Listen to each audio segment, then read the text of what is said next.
depois veio o grito, o soco na mão, ela achando que era culpa, que exagerou na briga. Mas a culpa era do Jurandir, que chamava isso de vida. Quem vê de fora acha fama, acha glória, mas ninguém posta hematoma na história. Caiu no quarto, se escondeu na cozinha, até achar um canal que dizia: fala, Dani Delanos, conta das Alices, mostra pro Brasil que não é mimimi, que tem Romeu de verdade pra somar na vida, e Jurandir que não vai mais mandar ali. Fala, Dani. Bom dia, amados, bom dia! Tudo bom com vocês? Por aqui tudo jóia? Bem-vindos a mais um vídeo aqui no nosso canal. Mais uma história aqui no nosso quadro Mundo Gringo que vocês amam. E se você ama, manda sua história. O e-mail tá passando aí. Agora, se você ama muito mesmo, já deixa seu joinha, já deixa seu comentário, porque aí outras pessoas vão conhecer também as nossas histórias e vão mandar a história dela. E eu sei que você tá aí, ó, pra assistir todos os dias. Eu sei que você fica aí me esperando. Então já deixa agora o joinha, o comentário, porque aí o YouTube entrega para mais pessoas e mais pessoas vêm mandar a história delas pra gente. Bom, então vamos lá, a nossa história de hoje. Dani Beto, me chamo Alice, tenho 27 anos e sou de São Paulo. Queria muito contar minha história no canal. Sigo o canal desde 2015. Amo como você conta as histórias, como você é gentil, extremamente sensata, e sou viciada desde que a minha irmã me apresentou o canal. Ah, gente, eu fico super feliz, né? Que vai passando aí de irmã para irmã, mãe para filha, né? Bom, desde então, Dani, eu nunca mais parei de ouvir. Sempre quis escrever, porém nunca tive coragem. Mas meu marido, que hoje também ouve as histórias, geralmente a gente ouve juntos, me deu apoio. E hoje eu estou aqui. Ai, que legal, manda um beijo pro seu marido. E sim, gente, manda sim a história de vocês, a gente quer saber. Mas vamos lá. Dani é minha mãe, vou chamá-la de Maria. Ela sofreu muito na vida.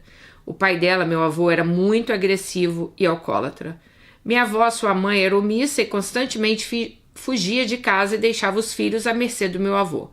Desde pequena, ela trabalhou em uma fábrica de tijolos, onde meu avô as obrigava a acordar às 4 da manhã para iniciar o dia. Ela só tinha 7 anos de idade. A minha avó, ela veio de uma família nobre da Espanha, de uma cidade chamada Navarra.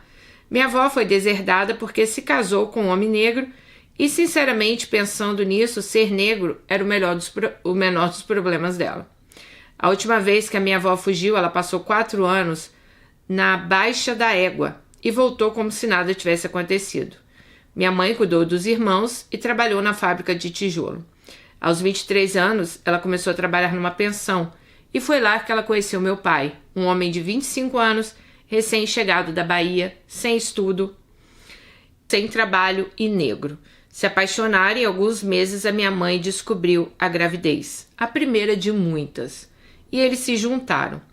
Dani, eu não tenho muitos detalhes dessa época porque os dois não se sentiam à vontade para falar sobre. Só me contaram o básico. E a partir daí começa uma história longa de traição, desrespeito, mentiras e todo tipo de porcaria que vocês imaginarem.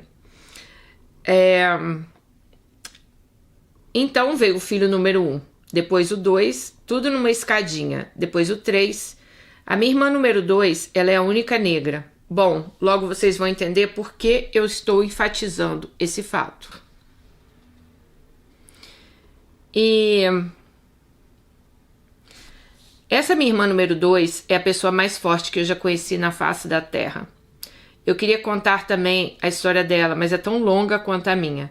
Ela sempre conta que quando éramos só os 3 primeiros filhos, meu pai era bom. Trabalhava como motorista de ônibus, estava sempre presente. Sempre deu de tudo para cada um de nós. Nunca faltou nada, até a minha mãe engravidar da minha 4ª irmã.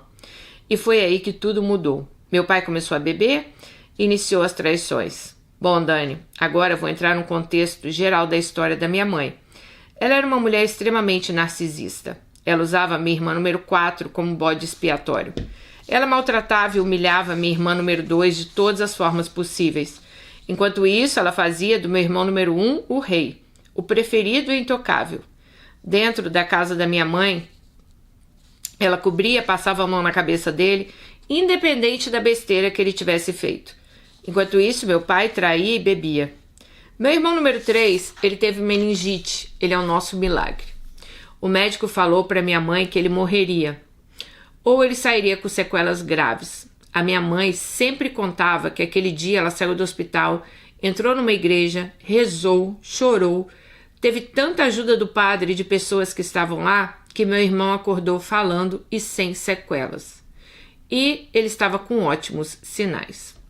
Pouco tempo depois desse medo que eles passaram, a minha irmã número 2 estava com 9 anos, brincando na laje de casa, quando a laje simplesmente caiu. E virou ao contrário, em cima da minha irmã. Contando parece até mentira, né? Como assim uma laje viraria ao contrário? Então, tipo, a laje teria que cair assim, mas parece que ela fez assim, né? E eu tô falando, é o que eu entendi. Bom, ninguém sabe, Dani, mas aconteceu. Minha irmã quase morreu. Então, após tanto sufoco, traumas, todos se recuperaram. E foi aí quando a minha mãe descobriu a gravidez número 5. Meu pai, então, se afundou cada vez mais na bebida. Então, ele resolveu que sair dando os filhos fosse a melhor maneira de se livrar da gente. Como se fosse uma ninhada de cachorro, ela disse. Sabe, o cachorrinho tem 9 filhos. Ah, vou dar um pra você, um pra você, um pra você. Então, foi assim. O número 1 ele colocou pra rua com 13 anos. A número 4 ele deu para um conhecido. Minha mãe grávida foi atrás para pegar os filhos. Então nasceu o número 5 e meus pais pararam de se falar morando na mesma casa. E ali começou um pé de guerra. Meu pai gastava todo o dinheiro com bebida e prostituta. Pagava somente aluguel, água. O resto minha mãe tinha que se virar. Então ela colocava minha irmã número 2 para pedir comida pelo bairro com um carrinho de compra de mercado, que ninguém sabe explicar como esse carrinho foi parar lá em casa. A coitada saía naquele sol escaldante pedindo comida no bairro vizinho. Minha irmã não teve infância, ela não teve brinquedos, porque minha mãe obrigava ela a cuidar dos irmãos e obrigava a cuidar da casa, sempre maltratando e humilhando ela. A minha mãe não usava força física, ela nunca bateu, mas talvez apanhar fosse melhor, pois o dano psicológico que ela fez foi muito grande. Dani, minha mãe, ela seguia meu pai nos lugares e ficava olhando de longe as traições que ele, obviamente, tinha, né? Que ele fazia. Ela tinha dependência emocional dele e financeira. E pasmem, ela sem conversar com meu pai, ela conseguiu engravidar da filha número 6. Assim que a menina nasceu, ele voltou a dar os filhos e minha mãe novamente foi atrás para pegar. Depois de 3 anos, tiveram a filha 7. E no ano seguinte, ela perdeu o que seria o filho 8. Mas logo ela engravidou do filho 9. Nesse tempo, nesses milhões de filhos, os dois moravam na mesma casa e não conversavam. Aí eu pergunto, e os filhos, como foram feitos, né? Eram um atrás do outro. Minha casa era um verdadeiro inferno. Meu pai, com mais de 20 anos de trabalho na mesma empresa, um dia chegou bêbado, o fiscal obviamente chamou a atenção dele. Ele jogou café quente na cara do fiscal e foi demitido por justa causa. Lembrando que ele era motorista de ônibus municipal. Depois disso, ele se afundou de vez na bebida. Passava 24 horas bêbado. Então ele chegava em casa, bêbado, quebrava tudo e fazia a minha irmã número 2 e a minha mãe limpar. Minha mãe tinha um amor e um ódio pelo meu pai. Ela vivia de indiretas, escondia comida, rebaixava ele, humilhava. Mas eles não se falavam diretamente, mas faziam filho, tá, gente? Eu tive uma infância muito feliz na rua, pois onde eu morava era uma rua com mais de 20 crianças, quase que da mesma faixa etária. Então a gente estudava e brincava o dia todo. Dani fazia de tudo para não ir para casa, porque a minha casa era um inferno. Não tinha paz. Sempre tinha briga, discussão. Minha mãe coloca todos os 9 filhos contra o meu pai. Era o dia todo falando mal dele. Falando sobre ele. Não tinha outra conversa.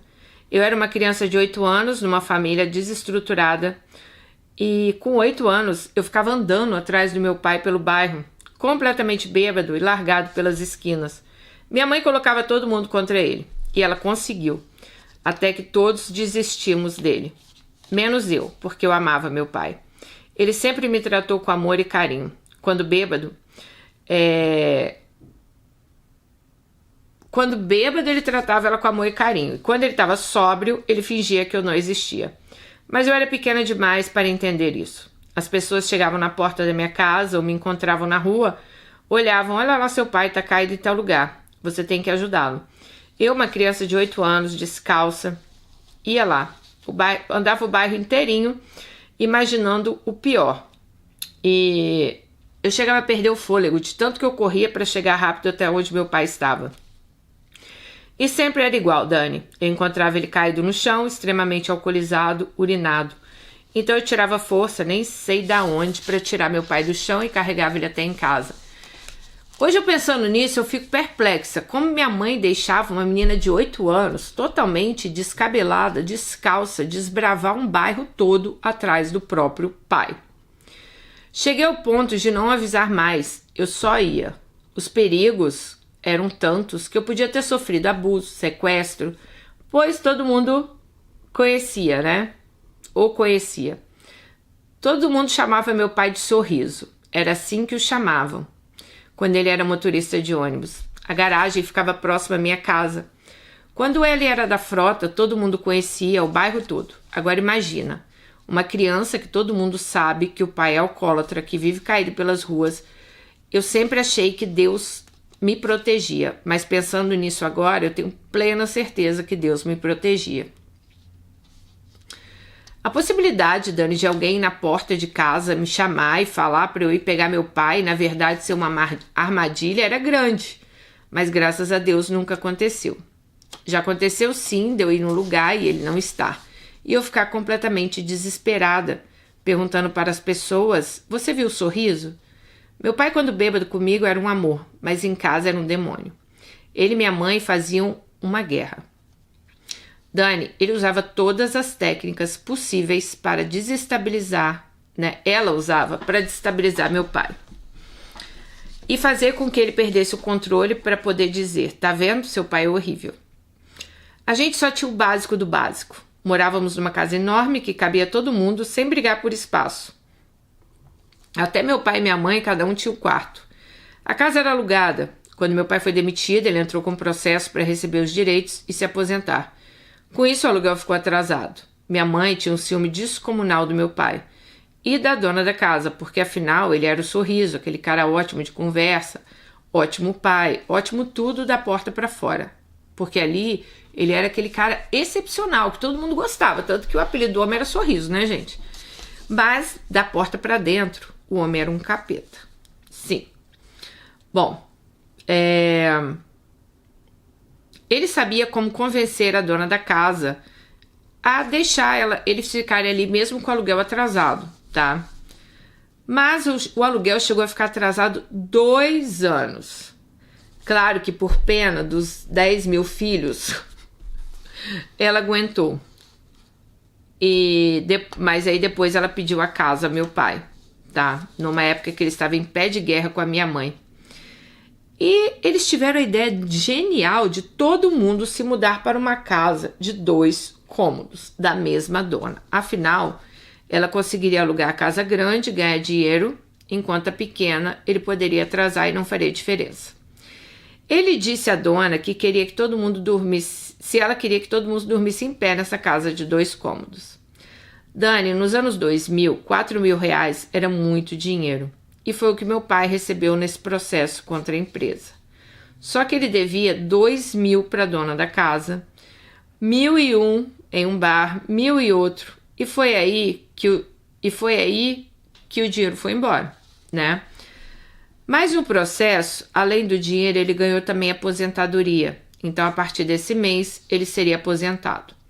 Meus irmãos foram conseguindo emprego um a um e começaram a sustentar a casa. Sim, a casa de 2 cômodos, nós mudamos para ela. Realmente só faltava a gente dormir em pé.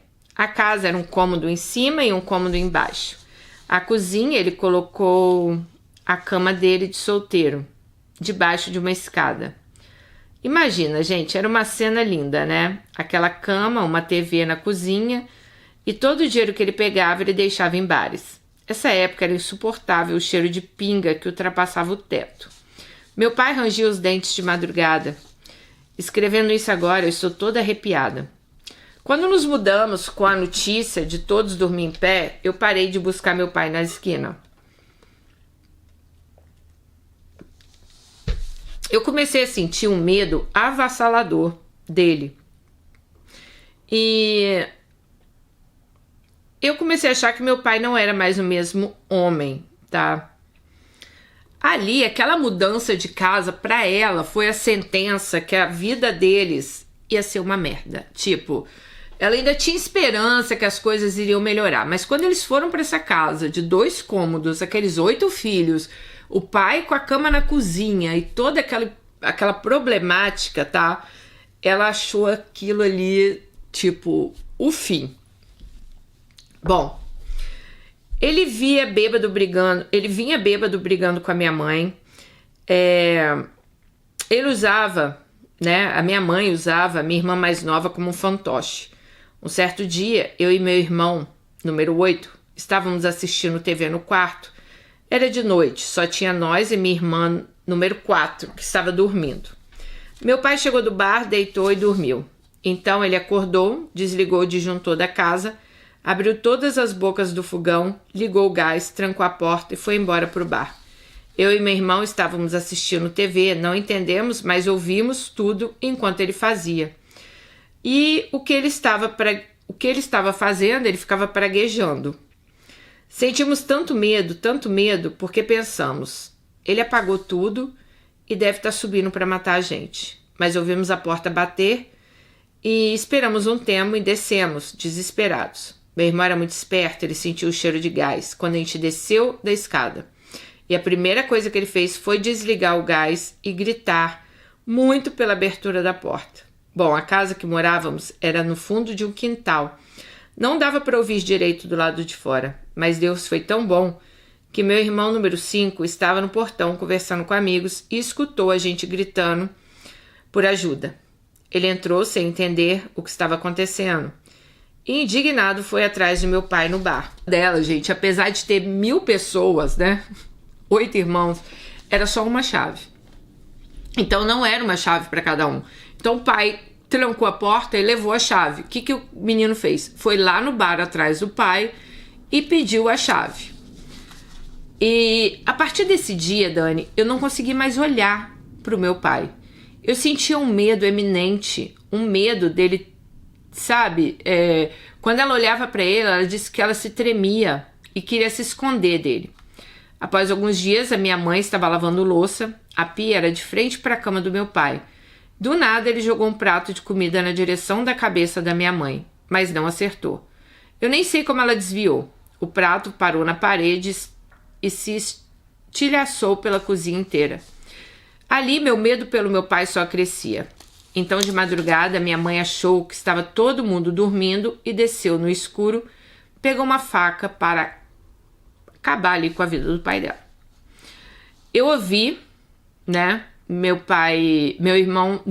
eu ouvi meu pai gritar, meu irmão número 3 desceu a escada e tirou a faca da mão da minha mãe. A partir desse dia, eu passei a esconder todas as facas de casa debaixo do colchão. Eu parei de dormir. Eu sentia medo. Eu dormia e acordava o tempo inteiro. Eu tinha medo do meu pai revidar. Eu tinha medo da minha mãe tentar novamente algo pior acontecer, né? Então eu parei também de brincar na rua com os meus amigos e parei de viver. Eu tinha 11 anos de idade. Eu só pensava que eu chegaria da escola e teria alguém morto naquela casa. Ele não me registrou, pois dizia que eu não era filha dele. Não registrou meu irmão número 8 e nem o número 7. Mas hoje eu entendo que ele dizia isso para atacar minha mãe. Só que ele feria diretamente os filhos. Dona, minha casa era um caos completo, uma desordem. A casa era quente, muito quente. Isso me apavorava, pois não tinha janela, era escura. Uma casa de 2 cômodos que parecia mais um porão. A cada briga, a cada discussão, a minha irmã número 2, aquela que eu me referia mais forte, enfrentava meu pai. Ela batia de frente com ele sobre tudo. E aí ele quebrava tudo e minha irmã comprava e colocava no lugar. E falava que ele não tinha o direito de tocar no que ela comprava. Hoje eu consigo enxergar mais a situação. Só que na época eu era uma criança e no meio disso tudo, a minha irmã sofria todo tipo de humilhação e abuso psicológico. Até da minha mãe, mesmo que ela fazia para defender a minha mãe. Dani, era cada atrocidade. Ele bateu na cara da minha irmã 6 por ela estar doente e não estar aguentando andar até o hospital. Ele chamava meu irmão 5 de gordo safado, por nada, sem razão. Não podia ver meu irmão número 8 dando sopa que batia na cabeça dele para atingir minha mãe. Então, um belo dia, eu acordei e tudo tinha sumido. TV, roupas, ele, tudo. Ele foi embora para a Bahia sem avisar ninguém. Ele foi de madrugada, sem deixar rastros. A minha casa mudou e a vida se tornou outra. Minha mãe entrou com pedido de pensão, dos 3 que ele registrou, então ele foi obrigado a nos registrar e pagar uma pensão lá da Bahia. Todo o trauma, todo o medo e tudo que ele nos fez passar, ele fazia parecer culpa nossa. Dani, as pessoas nos tratavam com indiferença, nos olhavam como se nós fôssemos os bandidos, porque ele dizia que ele era vítima. Ele sofria na mão dos filhos e da mulher. E quando ele foi embora, ele fez questão de deixar claro que nós éramos monstros. E realmente ficou esse boato por anos. Após 2 anos, a gente mudou de casa. Uma casa linda, enorme, ventilada, lotada de janela, luz natural, móveis novos. Todos os filhos estavam trabalhando. Tudo novo, vida nova. Mas essa paz durou alguns meses, até que meus olhos se abriram e tudo começou a mudar. 3 das minhas irmãs se casaram, um dos meninos foi estudar no Rio de Janeiro, o outro se casou. Ficamos 4 em casa. Eu, minha mãe e minhas irmãs.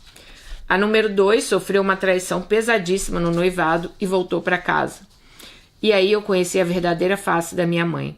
Sem meu pai, ela precisava de um outro alvo. Como a minha irmã voltou, ela passou a ser o alvo principal. Ela estava sofrendo muitos tipos de humilhação. O que você imaginar, a minha mãe fez ela sofrer. Ela passou por coisas horríveis, mas não... Eu não conseguia entender por que ela sofria tanto. Eu tinha 13 anos e fazia de tudo para ajudar essa minha irmã. Eu ia para a igreja com ela. Eu ficava agarrada nela o tempo todo. Então ela arrumou um emprego e passou a viver novamente. Conheceu uma outra pessoa e se mudou com ele. Pois bem, aos 15 anos eu iniciei um trabalho de aprendiz. Eu fui muito feliz nesse emprego. Dani, minha mãe, nunca me privou de nada. Ela deixava eu sair, beber, ir, voltar, quando eu quisesse. Simplesmente não fazia diferença para ela.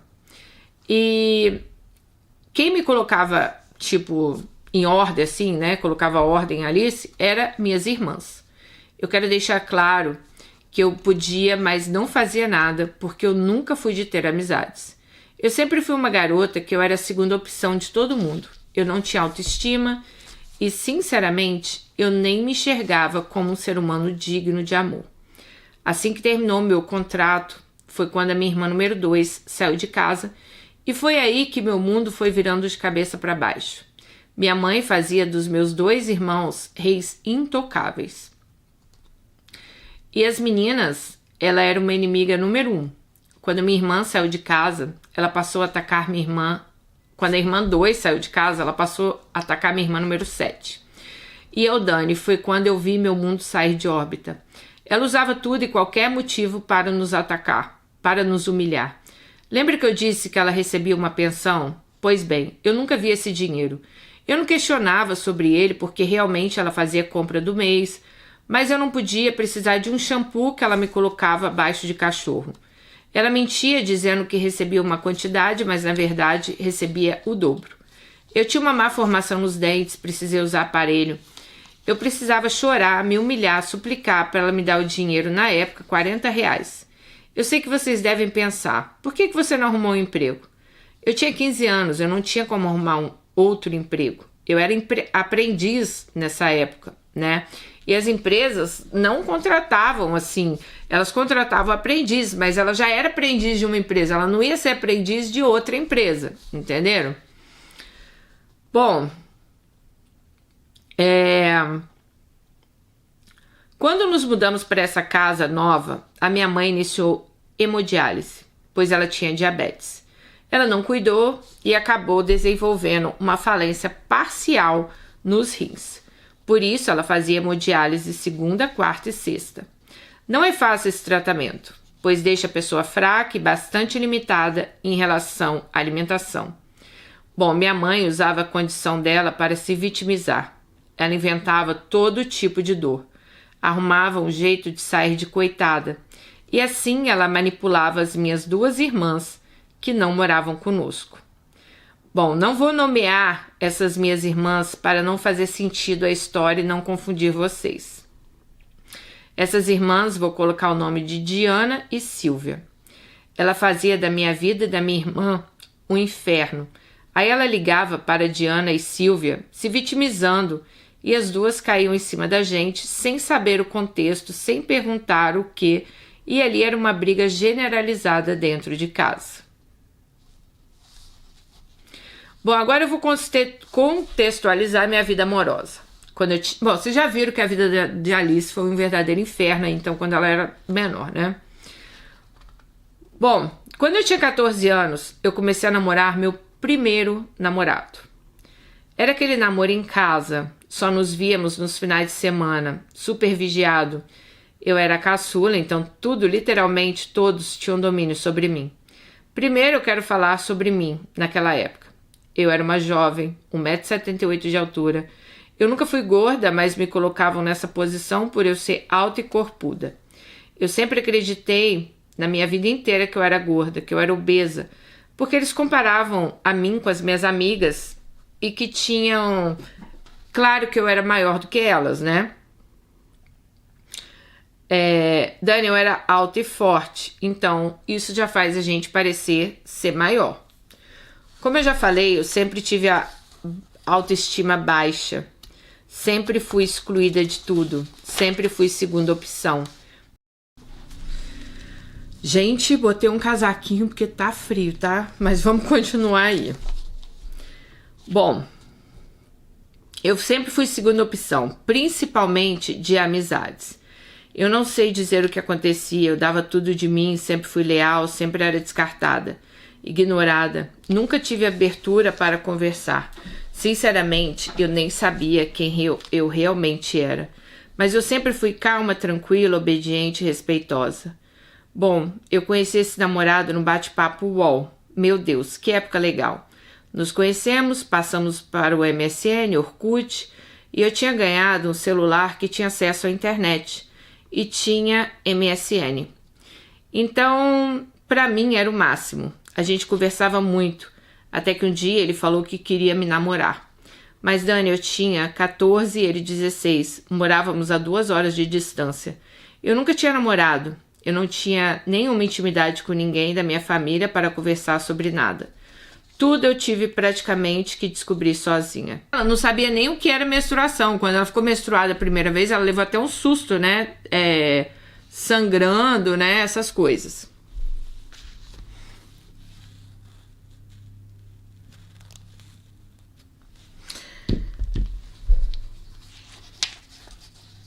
Então ele disse, pega uma linha e mede seu dedo e me fala quantos centímetros deu. Bom, esse garoto era extremamente responsável, gentil e muito doce. Ele trabalhava, estudava, tinha uma família incrivelmente estruturada. A minha irmã me viu fazer isso e perguntou, o que você está fazendo?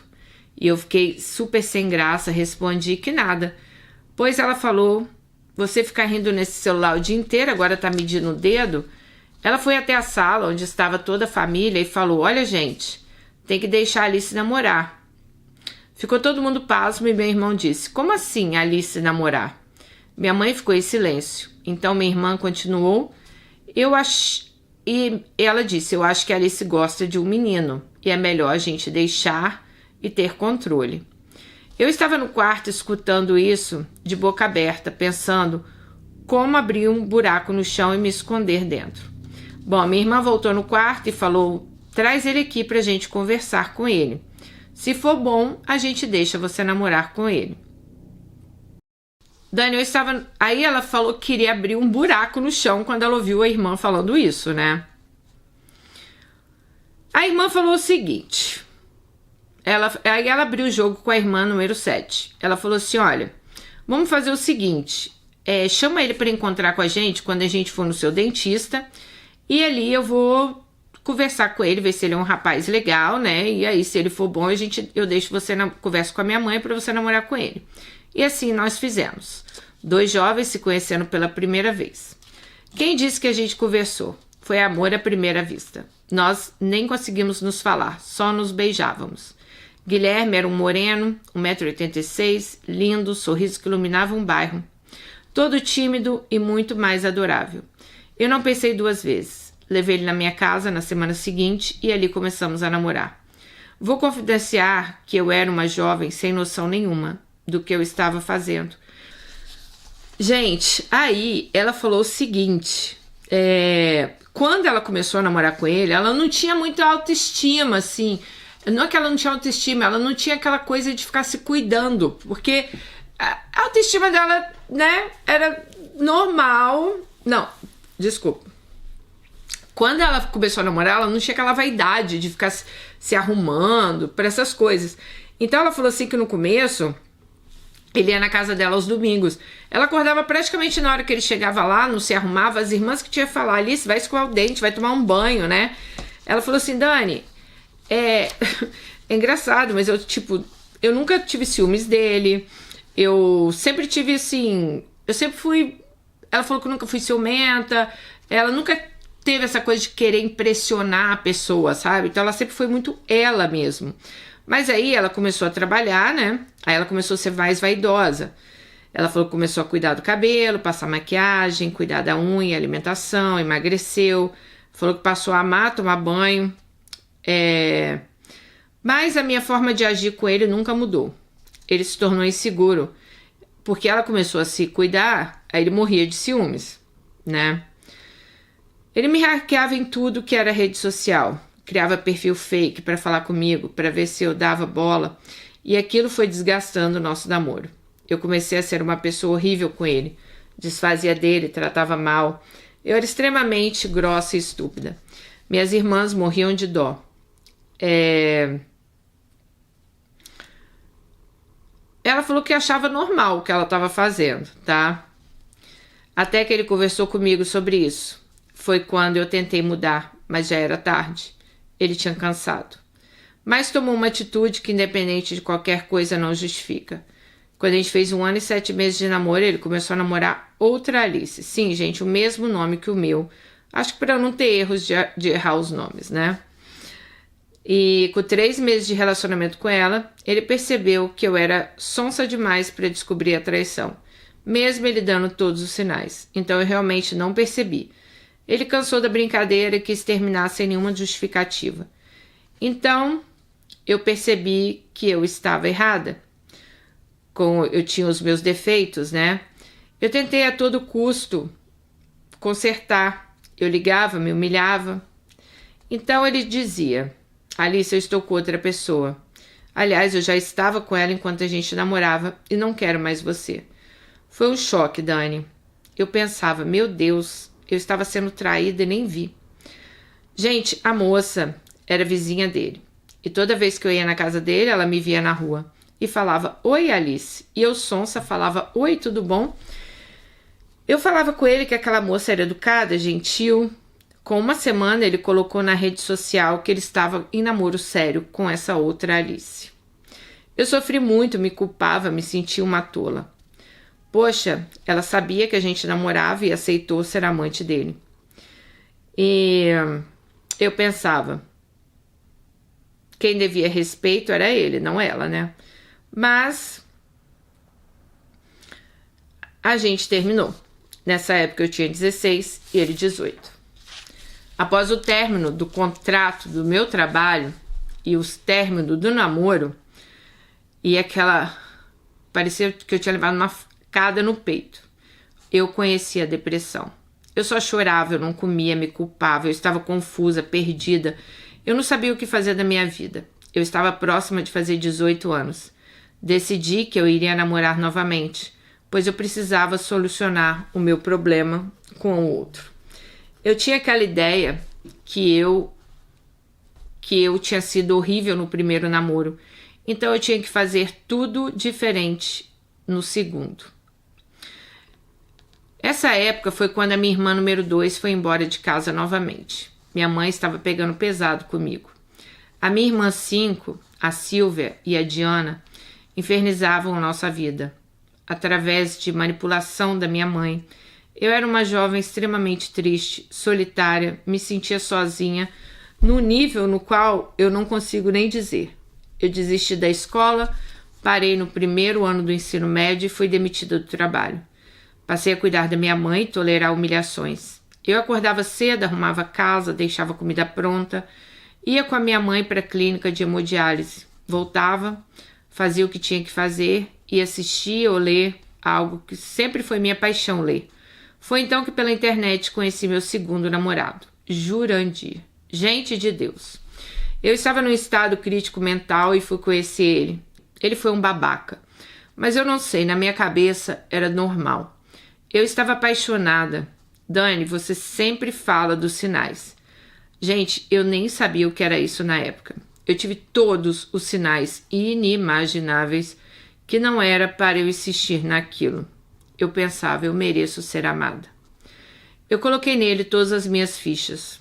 Tudo de mim eu dei para ele. Eu ia na casa dele, eu me doava, eu me virava, eu me humilhava, porque eu tinha que ser para ele o que eu não fui para outro homem. Lembro disso, da vontade de voltar e dar 7 tapas na minha cara. Bom, como ele tinha mãe e pai e só moravam os 3 no apartamento, ele tinha um próprio quarto. A mãe dele me tratava bem. A casa dele eu tinha paz, eu respirava. E assim começou um tempo de tempestade. Em casa, quando eu só estava eu e minha mãe, ela sem nenhum motivo me xingava, me rebaixava. Ela estava bem e do nada batia a porta na minha cara. Me tratava mal. 5 minutos depois, agia como se nada tivesse acontecido. De tarde, ela ligava para Silvia para se vitimizar. Falava que eu não fazia nada, que eu não fazia comida, que ela estava com fome, que a casa estava fedendo. Dava 5 minutos, Silvia baixava na minha casa. A comida no fogão, a casa limpa. Ela ia, colocava a comida no prato, levava no quarto para minha mãe, que dizia que não queria comer porque era lavagem. Nessa época eu não estava trabalhando e nem estudando, porque eu estava em casa para ajudá-la. Eu era tão ingênua que eu jurava que um dia minha mãe ia mudar. Ela fazia de tudo, pegava cadeira, falava que ia atacar em mim, e eu sempre ficava me perguntando o que eu estava fazendo de errado. Então começou a pesar muito. Eu ficava a semana toda na casa de Jurandir, porque lá eu tinha paz. Porém, essa paz tinha um preço muito alto. Ele começou os abusos, bem sutis. Ele mandava na cor do meu aparelho, que eu usava todo mês. Ele que escolhia a cor da borrachinha do meu aparelho. Então passou para o meu cabelo, que sempre foi cacheado. Ele não deixava fazer eu alisar o cabelo. E quando eu aparecia na casa dele com o cabelo enrolado, ele mesmo pegava uma chapinha e alisava meu cabelo.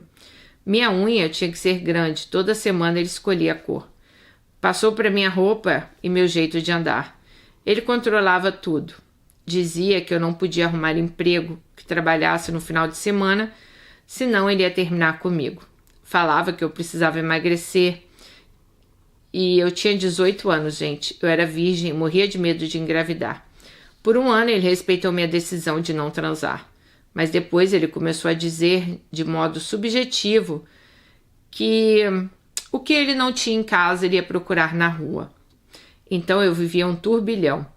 Eu vivia uma pressão em casa e uma pressão com ele. Eu sempre obedecia todo mundo em casa e na casa dele, mas eu achava realmente que ele estava cuidando de mim. Ninguém nunca se importou comigo daquela forma. Arrumar cabelo? Gente, como pode um homem maravilhoso? Eu não enxergava. Ele me usava, me deixava constrangida na frente das pessoas. Sempre que podia, falava sobre meu corpo. Me colocava para baixo, me diminuía de todas as formas. E tudo era culpa minha. Eu pisava constantemente em ovos, porque eu precisava daquele relacionamento, porque ele me trazia paz. Mas o que eu não entendia é que mais tarde eu só precisava de Jurandir para fugir da minha vida. Na verdade, na casa dele eu tinha paz. A mãe dele me dava isso, não ele. Aí, gente, ela pensava assim, por exemplo, do cabelo, da unha, ela pensava, nossa, ninguém nunca se importou comigo dessa forma, né? E ele se preocupa, tipo, ele quer que eu esteja arrumada, ele olha minhas unhas. Então, para ela, nada daquilo era que o cara controlava ela. Aquilo para ela era como se ele se preocupasse com ela, coisa que ninguém nunca se preocupou, né? Bom, e tinha a questão, né, gente, que na casa dele, a mãe dele tratava ela muito bem. Então, para fugir da casa dela, para fugir daquilo que ela passava em casa, ela não terminava com ele, porque ela achava que na casa dele ela tinha paz, tá? Era uma maneira que ela tinha de fugir da realidade dela.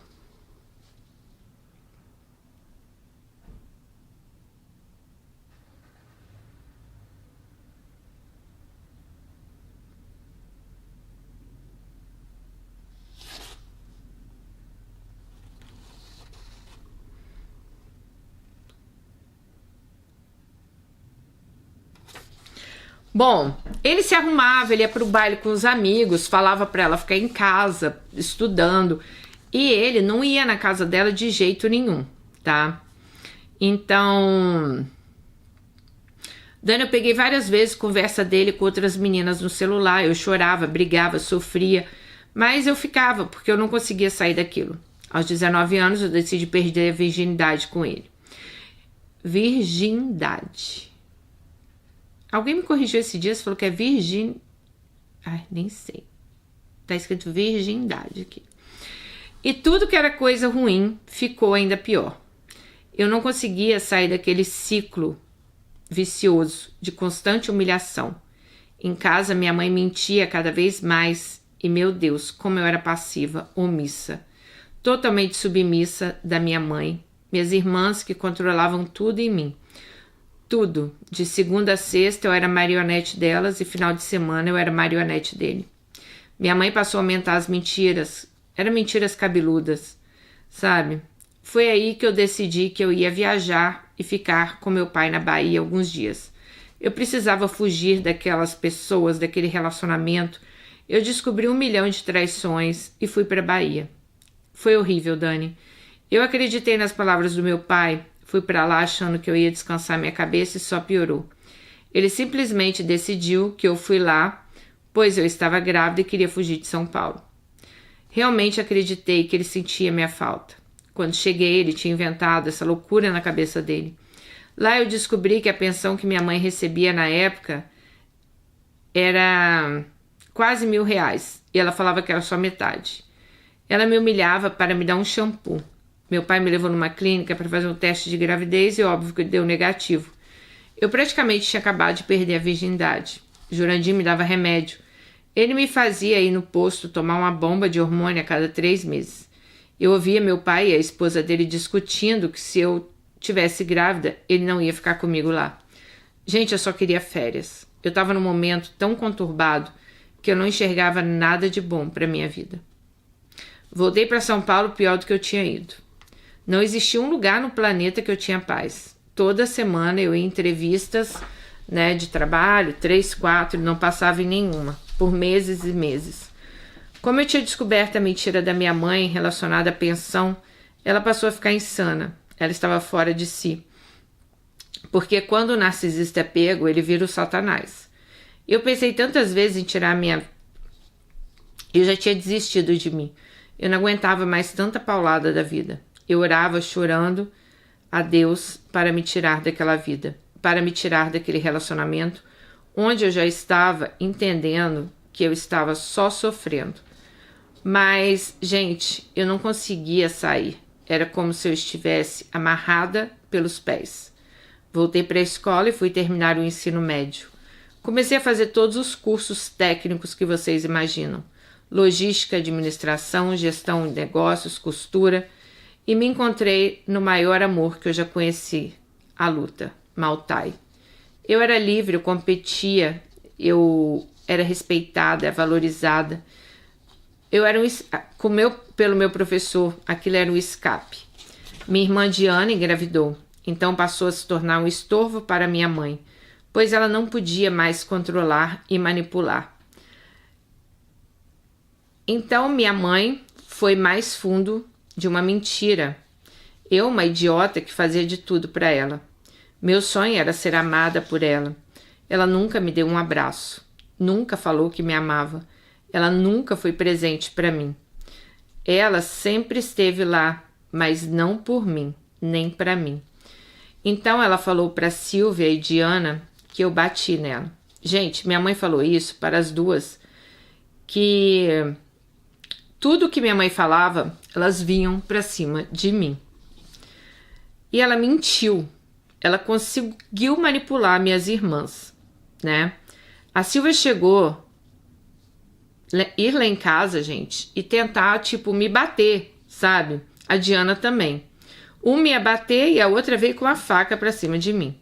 Meu irmão 8 estava em casa nesse dia e me trancou no quarto e falou que tudo que estava acontecendo. Ele via tudo, Dani. Sempre viu a verdade. Ele nunca se metia, só deixava rolar. Mas nesse dia ele falou que era mentira, que minha mãe estava mentindo. Falou tudo. Diana e Silvia estavam cegas. Hoje eu entendo, mas na época eu não entendia como elas conseguiam. E a resposta é: elas não moravam com a gente, então elas acreditavam na minha mãe, né? Quando a Silvia veio com uma faca para me matar, eu dei o peito, eu estava tão cansada. Então ela só falou assim: pode vir. Mas meu irmão não deixou, né? E a minha mãe, gente, ela falou uma frase que impactou a minha vida muito. Ela virou para mim e falou assim: Alice, eu ainda vou ver você morrendo de câncer. Meu sonho é ver você morrendo. Essa frase, acho que foi o ponto auge para eu ter dado o peito para minha irmã. A minha irmã número 2, que era saco de pancada da minha mãe, até me dar o cargo dela, foi até lá no dia seguinte, né? Reuniu todo mundo, colocou minha mãe contra a parede com a frase que ela disse e com a mentira que ela afirmou. E minha mãe acabou confirmando que era tudo mentira. Minha irmã disse: você mentiu e quase fez um banho de sangue nessa casa. Como você é capaz de falar para sua filha o que você falou sobre o câncer? Minha mãe deu os ombros e saiu da sala. Fiquei alguns dias na casa dessa minha irmã número 2. E foi aí que Silvia e Diana viram que realmente elas estavam erradas. Diana, assim que ganhou o bebê, foi para casa da minha mãe. E a minha mãe rejeitou ela e meu sobrinho. E ela sofreu muito com a solidão e com a rejeição e o puerpério. Silvia percebeu a burrada que entrou e metade dos irmãos não falavam mais com ela. Ela se viu sozinha. Sabe, cada uma tinha seus problemas pessoais e conjugais. Isso tudo fez as duas acordarem para a vida. Bom, meu relacionamento, eu voltei da Bahia mais destruída do que eu fui. Continuei meu namoro até descobrir mais uma traição. Mas, graças a Deus, isso ajudou.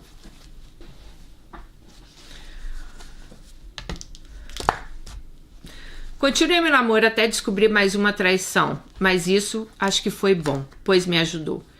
Eu estava num sábado à noite e de madrugada o telefone dele começou a tocar. Nosso celular era igual, mesmo modelo, mesma cor, mesma foto. Achei que era o meu. Eu nunca tive a senha dele, mas eu coloquei a minha senha e abriu. Quando eu vi as mensagens, era de uma menina. Ela tinha visto que ele tinha visto ela na quinta-feira. Demorei um pouco para raciocinar até entender que aquele não era meu celular. A garota respondeu que não queria ele, que se ele não me respeitava, ela me respeitava. Ele falou que queria ter beijado ela e ela estava me elogiando, falando que eu parecia ser legal e que ela não faria isso comigo. Isso era 4 da manhã. Eu fiquei olhando a tela do celular, tremendo igual vara verde, até as 8. Acordei, mostrei a mensagem, pasmem. Ele falou: isso não passa de uma brincadeira, você é doida. Dani, eu peguei minha mochila, eu nem chorava, só colocava minhas coisas dentro. Fui embora e nunca mais olhei para trás. Consegui um emprego, fui convidada para ir numa igreja e comecei a frequentar essa igreja. Era trabalho, igreja, só que parece que tinha um buraco no meu peito, que nada poderia preencher. Por algum tempo eu fiquei bem, eu fiquei feliz com Deus, com a igreja. Minha mãe fazia de tudo para eu sair, porque agora eu só vivia na igreja. troquei o Jurandir pela igreja. Eu passei a me sentir bem e a me sentir amada por Deus. Pedi perdão à minha mãe por algo que eu nunca fiz. Mas eu pedi perdão. Nós realmente ficamos amigas de verdade, companheiras. Minha mãe virou outra pessoa da noite pro dia. Mas nem tudo dura para sempre. Comecei a ver a realidade da religião e a realidade das coisas, a hipocrisia das pessoas e da igreja, e decidi me afastar. Então entrei numa depressão profunda. Eu achava que eu e nada era a mesma coisa. Eu entrei num buraco tão fundo que eu não sabia como sair. Eu me sentia como eu saí, e eu me sentia só. E pensei, eu vou namorar de novo, só que agora eu vou ser sã. Vou perceber os sinais que a Dani tanto fala nos vídeos. Foi um tempo estranho. Conheci novamente um ser pela internet. Eu estava tão revoltada com a minha vida, revoltada com Deus. Eu culpava ele por tudo. Eu me enfiei de cabeça nesse relacionamento. Tudo estava errado. O rapaz era 2 anos mais novo que eu. Eu tinha 20 e ele 18. Mas eu estava sã. Eu estava prestando atenção. Daquela vez, por ele voltei para a igreja onde um pastor falava: vocês vão casar, Deus está nos mostrando. Eu ouvia aquela barbaridade e pensava: como? O rapaz é encostado nos pais, mentiroso, manipulador. Eu não queria aquilo para mim. Conversei com a minha irmã e ela falou: olha, ele está tentando fazer você parecer louca, porque realmente ele queria brigar por tudo. Ele mentia muito sobre tudo e ele sempre era pego na mentira. Mas ele era gentil e carinhoso e me tratava bem. E aquilo me fazia um conflito interno. Então acabou que a gente terminou e eu estava de novo num bloqueio emocional, um vazio. Eu me sentia culpada pelos meus relacionamentos não darem certo. Me sentia culpada por mim, com a minha vida. Eu e minha mãe nunca tivemos brigas ou desentendimentos, nunca mais, depois daquele dia que ela pediu perdão, né? Perdoei minhas irmãs e voltamos a nos falar e começamos a ser amigas, todas nós. Então, no Dia dos Pais de 2019, eu falei para minha irmã: vou ligar para o pai, vou me desculpar, fazer como fiz com a minha mãe. Era meio-dia. Então o medo me paralisou. Eu não liguei e eu não liguei. À 1h da tarde, meu irmão avisa que meu pai faleceu. Que o pai dela tinha falecido ao meio-dia. Aquilo foi um impacto. Eu não conseguia acreditar. Levei meses para me sentir um ser humano de novo. Em janeiro de 2020, minha mãe ficou muito doente. Ela vive internada e ninguém sabia o porquê. Descobriram então que ela estava com leucemia. Ela ficou internada, começou a pandemia. Eu trabalhava no mercado, eu sentia medo de tudo, medo de morrer, medo de perder minha mãe, medo do Covid. Então, eu não podia nem visitar minha mãe, porque as pessoas estavam morrendo, né? Eu decidi que eu ia fazer alguma coisa pela minha mãe. Eu pintei o quarto da cor que ela queria. Comprei bastante terra, plantei as mudinhas que ela queria, comprei vaso e ela teve alta. Ela foi para casa, viu todos os filhos, todos os netos. Ela estava feliz. Ficou ruim e foi internada novamente. Então, no dia 12 de abril de 2020, ela faleceu de infarto. Ela estava na hemodiálise por 24 horas. O coração não aguentou. Ela nem teve a chance de lutar contra o câncer. Minha casa virou um silêncio. Minha casa é um lugar que a gente não reconhecia. O medo, o luto engolia todo mundo. 3 dias após o enterro dela foi o meu aniversário. Foi o aniversário mais estranho da minha vida. Sempre odiei meu aniversário. Minha mãe nunca deu importância para ele. Eu me sentia horrível nesse dia. Só que em 2020 eu decidi não odiar mais. Eu estava devastada por dentro, depressiva. Eu sentia repulsa de homem. Eu passei a fazer da minha vida o trabalho. Só trabalhava. Eu não vivia mais. Já tinha vacina do Covid e as coisas estavam melhores. Depois que minha mãe faleceu, nós 9 viramos um. Nos unimos, de uma tal forma que ninguém reconhecia. Eu sempre questionava Deus porque eu nunca fui feliz porque eu nunca fui feliz e se um dia eu iria ser feliz. Bom, eu já conhecia Romeu há 7 anos. Desde quando eu estava com o Jurandir, Romeu sempre foi meu amigo. Um amigo virtual, nunca tínhamos nos visto. Ele sempre deixou claro que se apaixonou por mim, me viu namorar, sofrer com 2 seres humanos. A gente sempre ia e voltava com a nossa amizade. Dani, eu não sou nem nunca fui uma vítima. Eu respondia minha mãe quando ela me infernizava. Eu era extremamente insegura e ciumenta com o Jurandir, mas eu entendo que as traições me fez ficar assim com ele. Eu também fui muito imbecil com o Guilherme. E eu fui muito mais racional com o João. Eu nunca menti para Romeu. Sempre disse a verdade. Eu não queria nada com ele, nem com ninguém. Eu não estava preparada para ficar com ninguém. Depois de João, fiquei dos 20 aos 25 anos sozinha. Um bloqueio emocional. Romeu sempre soube de tudo na minha vida. Sempre me acolheu e pasmem.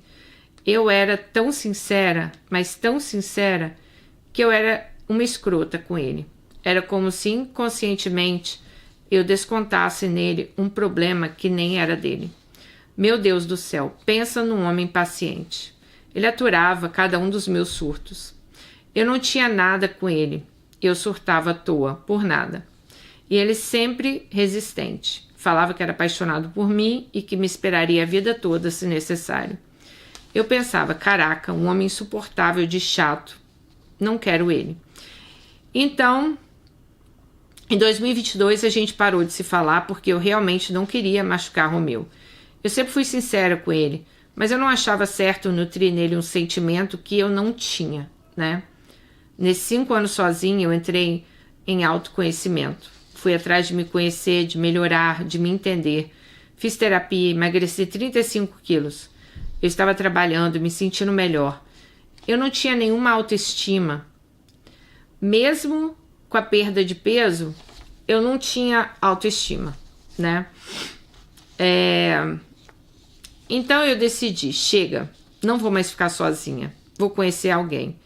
E foi aí que em setembro de 2022 conheci Igor, um cara extremamente legal.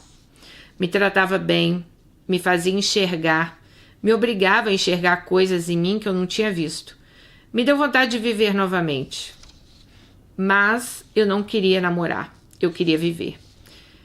Era só para ficar mesmo, sabe? E eu fui mesmo ficar. Sinceramente, 5 anos sem coisas que eu só queria. Um PA, vocês entenderam, né? Pau amigo. Dani, eu só queria namorar. E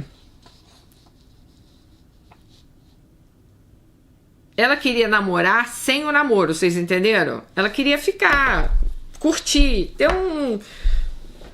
uma amizade ali colorida com alguém, né?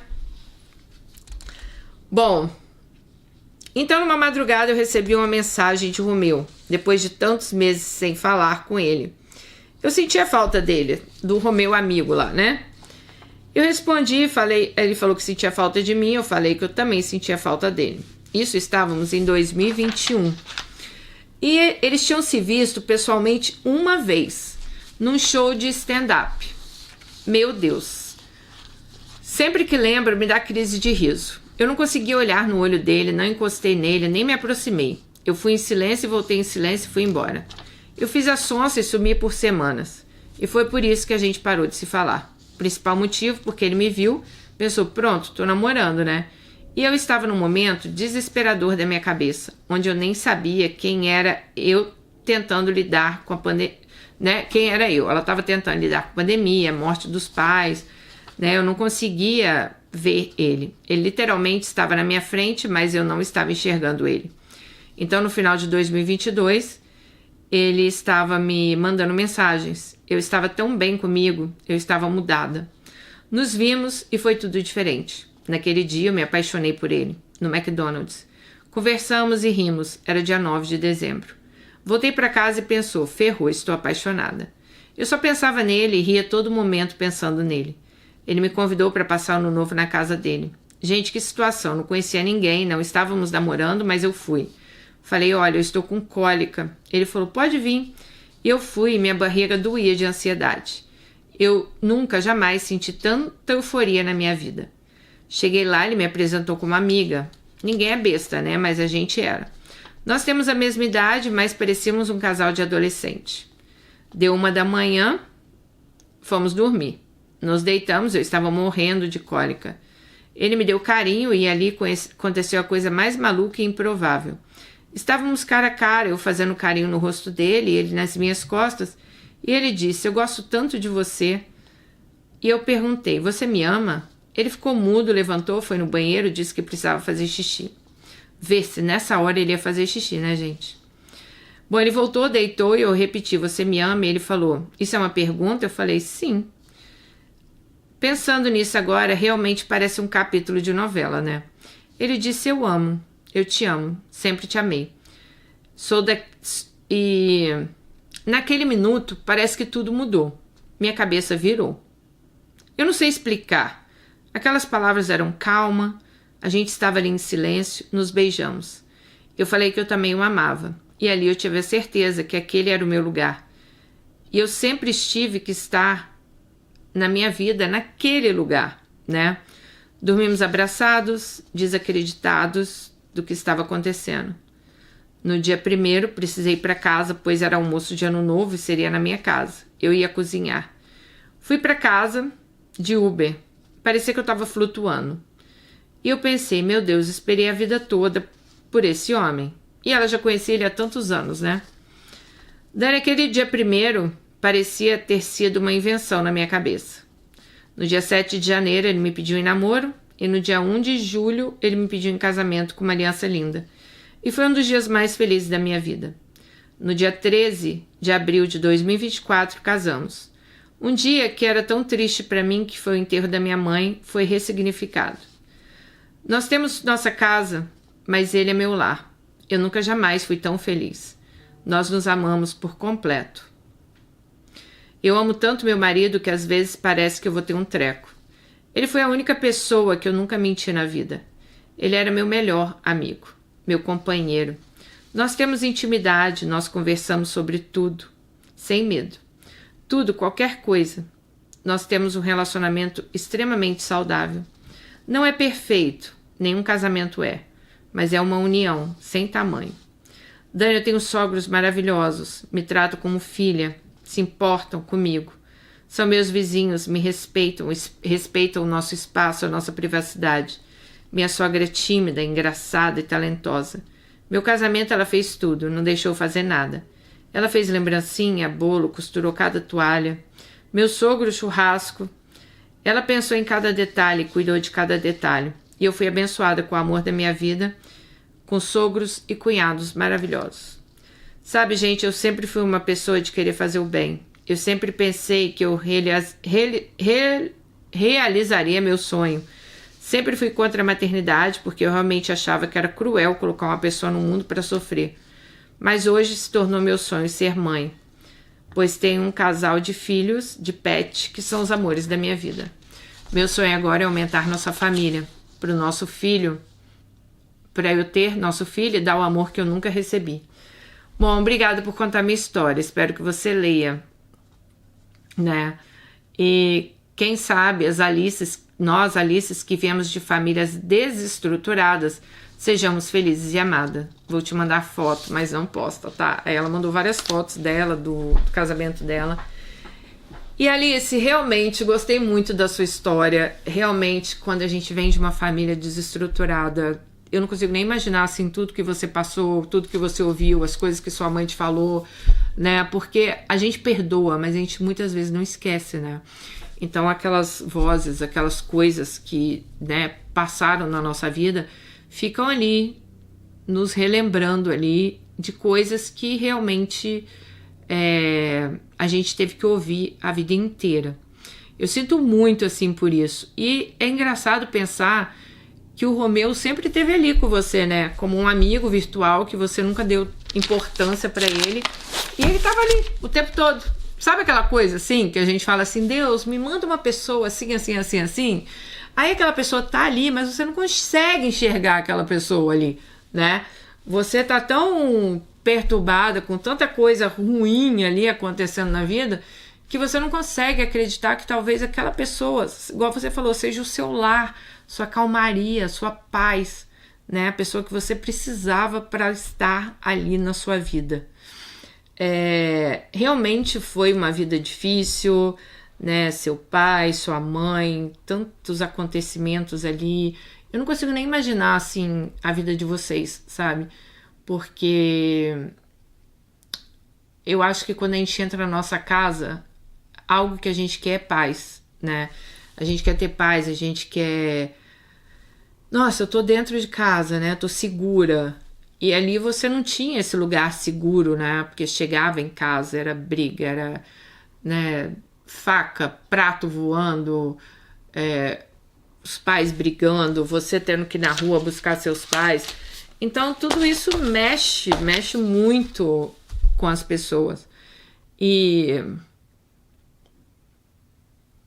quantas vezes, né, a gente não enxerga o que tá bem debaixo do nosso nariz, o que tanto a gente pede tá ali e a gente não consegue enxergar, né? Mas eu gostei muito da sua história, Alice. Eu viajei aqui na sua história, pensei em várias coisas, né? Fui imaginando a cena e, assim, infelizmente, nem todas as cenas boas, mas eu fico muito feliz que, como você disse, para você trazer um pouco de esperança para essas Alices que também estão em famílias desestruturadas, para que a gente não siga o exemplo, né? Que a gente não queira aquele exemplo que a gente teve dentro de casa, que a gente queira algo bem melhor. Um beijo, fica com Deus e até o próximo vídeo. Tchau!